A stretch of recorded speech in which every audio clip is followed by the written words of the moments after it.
המגמה משלבת יכולות בחשמל ואלקטרוניקה עם מחשבים. זה בעצם בריכה חכמה. עשינו חדר שבתוכו יש תוספת, החדר עצמו זה חדר מוגן חכם. היום אני מניח שאחד מכל שניים שתשאל יגיד לך שהוא רוצה לעבוד בהייטק.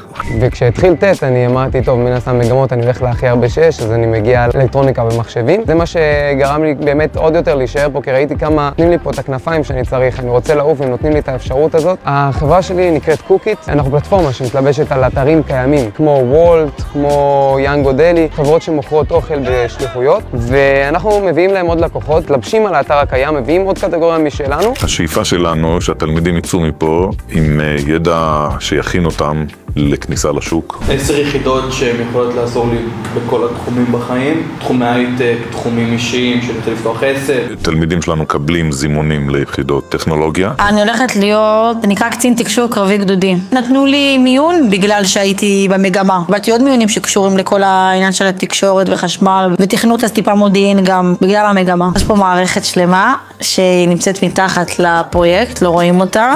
יש פה חיישנים שרואים אותם, זה הכל פה, הטמפרטורה והחירות מים, וחיישן טמפרטורה ולחות של הסאונה שנמצא בפנים. יש כבר היום בוגרי בית ספר שהשתלבו בתעשיית ההייטק במקומות שונים, תפקידים שונים. הרצון האישי שלי בטווח הקרוב זה באמת שהצליחו להשתלב ביחידות טכנולוגיות, ובעתיד כמובן שהשתלבו בעולם.